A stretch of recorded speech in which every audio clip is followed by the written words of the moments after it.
سورہ صفات پارہ نمبر 23 آیہ کریمہ نمبر 50، 51، 52، 53، 54، 55، 56 اور 57۔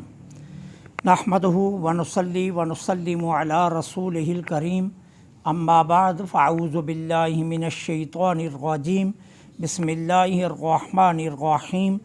فَأَقْبَلَ بَعْضُهُمْ عَلَى بَعْضٍ يَتَسَاءَلُونَ قَالَ قَائِلٌ مِّنْهُمْ إِنِّي كَانَ لِي قَرِينٌ يَقُولُ أَإِنَّكَ لَمِنَ الْمُصَدِّقِينَ أَإِذَا مِتْنَا وَكُنَّا تُرَابًا وَعِظَامًا أَإِنَّا لَمَدِينُونَ قَالَ هَلْ أَنْتُمْ مُطَّلِعُونَ فَاطَّلَعَ فَرَآهُ فِي سَوَاءِ الْجَحِيمِ قَالَ تَاللَّهِ إِنْ كِدتَّ لَتُرْدِينِ وَلَوْلَا نِعْمَةُ رَبِّي لَكُنْتُ مِنَ الْمُحْضَرِينَ۔ صدق اللہ العظیم۔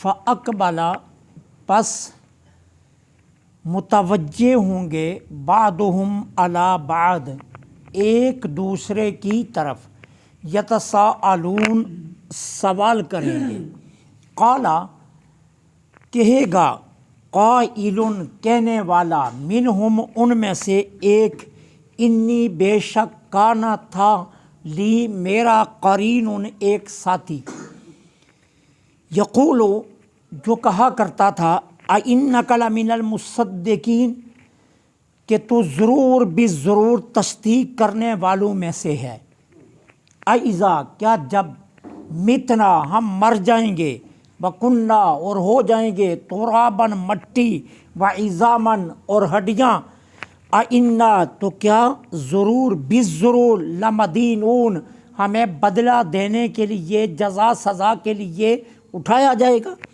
قالا اس نے کہا، حل کیا، انتم تم، مطلعون اسے جہاں کر دیکھنا چاہتے ہو، فاطلع پس اس نے جھانکا، فرآہ پس اس کو دیکھا، فی سواء الجحیم برقتی آگ کے درمیان میں، قالا اس نے کہا، تاللہ اللہ کی قسم، ان کدت لتردین قریب تھا تم مجھے ہلاک کر دیتا، ولولا نعمت ربی اگر مجھ پر میرے رب کا احسان نہ ہوتا، لکنت من المحضرین تو آج میں بھی تیرے ساتھ یہاں موجود ہوتا۔ اللہ جل سبحانہ و تعالی نے سب سے پہلے کفار کو وعیدیں سنائی، اس کے بعد ایمان والوں پر جو احسانات ہوں گے ان کا ذکر کیا۔ اب اس کے بعد اہل جنت جو آپس میں کلام کریں گے، یہ اس کلام کا ذکر ہے۔ اب کیا ہوں گے؟ وہ مسند نشین ہوں گے، تخت نشین ہوں گے، اور ان کے تخت آپس میں آمنے سامنے لگے ہوئے ہوں گے۔ اب جب تختوں پر بیٹھ جائیں گے نا تو پھر کلام ہوگی۔ اچھا، یہ اصل میں ایک کافر اور ایک مومن کا ماجرا ہے جو ان آیات میں بیان کیا گیا۔ وہ ماجرا کیا ہے؟ دنیا میں دو شریک تھے، ایک کافر تھا، ایک ایمان والا تھا، کام اکٹھے کرتے تھے۔ اب ان کے پاس 8,000 دینار جمع ہو گئے۔ اب فیصلہ کیا کہ ہم شرکت ختم کرتے ہیں، شراکت داری ختم کرتے ہیں اور اپنا اپنا کام کرتے ہیں۔ 4,000 دینار کافر نے لے لیے اور 4,000 ایمان والے نے لے لیے۔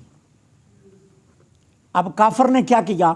1,000 دینار کا ایک محل خریدا اور پھر اپنے دوست کو پیغام بھیجا کہ آؤ میرا محل دیکھو۔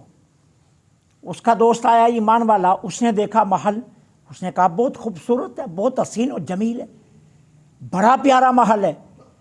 وہ ایمان والا گیا، رات کو اٹھا، مصلی بچھایا، اپنے رب کی عبادت کی اور عرض کیا، مولا میرے ساتھی نے تو 1,000 کا محل لے لیا ہے، لیکن میں 1000 کے محل کا تجھ سے جنت میں مطالبہ کر رہا ہوں۔ اور صبح اس نے وہ 1000 اللہ کی راہ میں صدقہ کر دی۔ اب کچھ وقت گزرا، کچھ دیر کے بعد اس نے پہلے نے 1000 سے ایک حسین و جمیل خاتون کے ساتھ شادی کر لی۔ اب پھر اس کو دعوت دی، میرے محل میں آؤ۔ یہ گیا، اسے اپنی بیوی دکھائی اور کہا دیکھو میں نے 1000 دینار کے بدلے یہ شادی کی ہے۔ اس نے کہا بڑی خوبصورت ہے میری بابی، بڑی حسین و جمیل ہے۔ آ گیا، رات کو مصلی بچھایا، رب کی عبادت کی، مولا 1000 کے بدلے میں جنت کی بڑی آنکھوں والی حور مانگتا ہوں۔ صبح اٹھا، وہ 1000 اللہ کی راہ میں صدقہ کر دیا۔ اب وہ جو پہلا تھا اس کے پاس بھی اور اس کے پاس بھی 2,000 دینار بچ گئے۔ اس پہلے نے 2000 دینار کے 2 باغ خرید لیے۔ پھر اس کو دعوت دی، آ جاؤ۔ یہ چلا گیا، اب جا کر اسے اپنے باغات دکھائے، ان میں نوکر چاکر کام کر رہے ہیں۔ اس نے دیکھے، اس نے کہا بڑے خوبصورت ہیں، بڑے زرخیز ہیں، بڑی اچھی زمین ہے، بڑے پیارے درخت لگے ہوئے ہیں اور بہت حسین و جمیل باغات ہیں، تیرے نوکر چاکر ہیں، بہت کچھ ہے۔ اب یہ آیا، رات کو مصلی بچھایا، اپنے رب کی جی بھر کے عبادت کی، عرض کی مولا میرے ساتھی نے تو دنیا کے 2 باغ لے لیے ہیں، لیکن 2000 دینار کے بدلے میں جنت کے 2 باغ مانگتا ہوں۔ صبح اٹھا، وہ 2000 دینار اللہ کی راہ میں صدقہ کر دی۔ اب یہ بھی خالی، وہ خالی تو نہیں ہوا، اس کے پاس بیوی بھی ہے، محل بھی ہے، باغات بھی ہیں، اور اس کے پاس اب کچھ بھی نہیں رہا۔ اب اللہ تعالیٰ عز و جل نے دونوں کی روح کو قبض کر لیا۔ اب یہ جو تھا، جو اللہ سے سودا کر رہا تھا، جب اس کی روح قبض کر کے فرشتے لے گئے اور اس کو دفنا دیا گیا، فرشتوں نے اس میں روح ڈالی اور اسے لے گئے جنت میں۔ اب جنت میں ایک خوبصورت محل دیکھا، پوچھا یہ کس کا؟ کہا تمہارا۔ اس نے کہا اتنے کم عمل پر اتنی بڑی جزا میرے رب نے میرے لیے رکھی ہے کہ میں نے تو دنیا کے 1000 ہی دیا تھا نا، اس کے بدلے میں اتنا خوبصورت محل۔ سبحان اللہ۔ اب محل میں داخل ہوا تو محل کے دونوں اطراف حسین و جمیل باغ، اندر خدام کام کر رہے۔ کہا یہ کس کے باغ؟ کہا تمہارے۔ کہا سبحان اللہ، میرا رب اتنا قدردان، اتنے قلیل پر اتنا بڑا بدلہ۔ محل کے اندر داخل ہوا تو اندر بڑی بڑی آنکھوں والی 70 حوریں بیٹھی ہوئی۔ کہا یہ کون؟ کہا یہ ساری تیری بیویاں۔ کہا سبحان اللہ، میرے مالک نے اتنا بڑا بدلہ میرے لیے رکھا ہے۔ اب جب یہ سارا کچھ اس نے دیکھ لیا نا تو اسے یاد آیا میرا ایک ساتھی بھی تھا، ایک میرا شریک بھی تھا، جو مجھے کہا کرتا تھا کہ تو ضرور تصدیق کرنے والوں میں سے ہو گیا، اور کیا ہم مٹی ہو جائیں گے تو پھر اٹھائے جائیں گے اور بدلہ دیا جائے گا، جزا اور سزا سے گزریں گے۔ اس نے فرشتے سے کہا، اس جنتی نے کہنے لگا میرا ایک شریک تھا، میرا شراکت دار تھا۔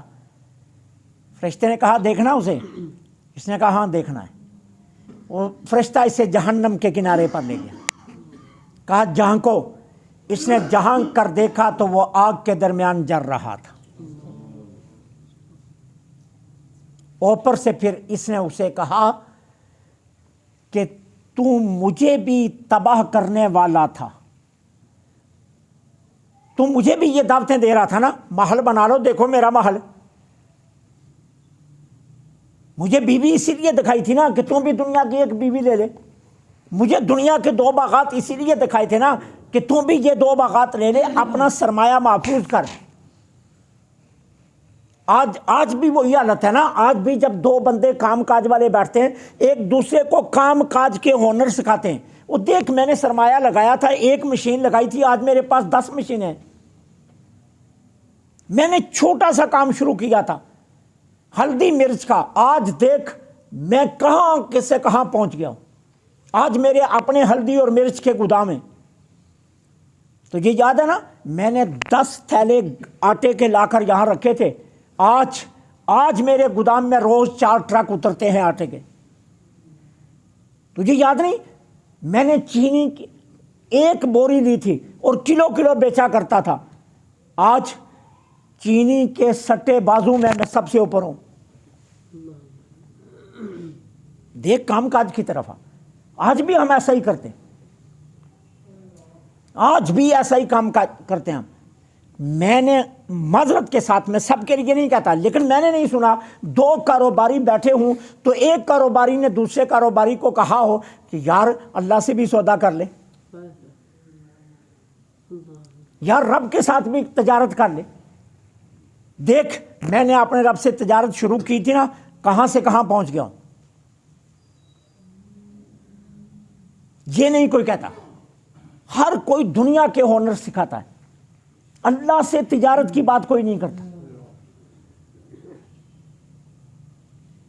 دیکھ میں نے ایک ادارہ قائم کیا تھا, اس میں 10 بچے قرآن پڑھنے آئے تھے. آج اللہ کا فضل ہے اس میں 10 کلاسیں لگتی ہیں. دیکھا میں کہاں سے کہاں پہنچ گیا. چھوٹے سا 3 مرلے کا پلاٹ لے کر نا میں نے مسجد کے لیے وقف کیا تھا, آج 13 مرلے کی مسجد ہے. دیکھا کہاں سے کہاں پہنچ گیا. گو 10 لوگوں نے خریدے ہیں, لیکن 3 تو میں نے ہی ہے نا. وہ حدیث پاک ہے نا کہ سرکار علیہ الصلوۃ والسلام نے چندے کا اعلان فرمایا, اب سب خاموش, کوئی نہیں اٹھ رہا. حالات صحابہ کے ایسے تھے کہ ہر کوئی سوچ رہا تھا گھر میں تو کچھ ہے نہیں, لاؤں کیا. ہمت نہیں ہو رہی تھی کہ یہاں کیا, اگر میں 2 4 6 کھجوریں بھی لے آؤں تو ان سے کیا بنے گا, کسی مجاہد کا سامان پورا ہوگا.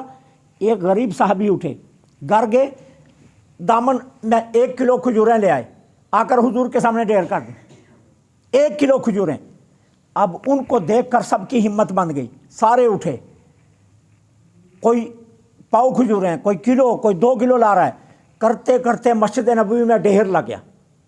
آقا کریم علیہ الصلوۃ والسلام نے کیا ارشاد فرمایا وہ جو پہلے لایا تھا نا کلو, یہ سارے ڈھیر کا پہلے ثواب اس کو, پھر باقی کو. فرمایا وہ کلو والے کے لیے پہلا سارے ڈھیر کا ثواب پہلے اس کے لیے اور پھر باقی کے لیے. کیوں؟ اس نے ہی تو تحریص دلائی ہے. وہ ہمت نہ کرتا تو تم تو سارے خاموش بیٹھے ہوئے تھے, وہ اٹھ گیا, اب تم سارے اٹھ گئے. اس کو دیکھ کر تم سب کی ہمت باندھی, اللہ نے تم سب جتنا اجر اس کے لیے بھی کر دیا ہے. اگر 14 مرلے کی مسجد بن گئی اور تو نے 2 مرلے پہلے خریدے تھے تو 14 اگرچہ 12 محلے داروں نے مل کر خریدے ہیں, لیکن وہ 2 تیرے پہلے تھے نا, وہ 1 صف تو نے بنائی تھی نا, اب 14 صفوں کا ثواب تیرے نامہ اعمال میں. یہ کوئی کسی کو نہیں بتاتا, ادھر کوئی تبلیغ نہیں کرتا, اس طرف کوئی نہیں آتا. ہر کوئی دنیا کو ہنر سکھاتا ہے, ہر کوئی دنیا. جس کے ساتھ آپ جا کر اپنی غربت کا کہانی چھیڑے نا, وہ آپ کو کہتا میں تجھے ہنر سکھاتا ہوں. کوئی یہ نہیں کہتا اللہ سے تجارت کر لے نفع آ جائے گا. کوئی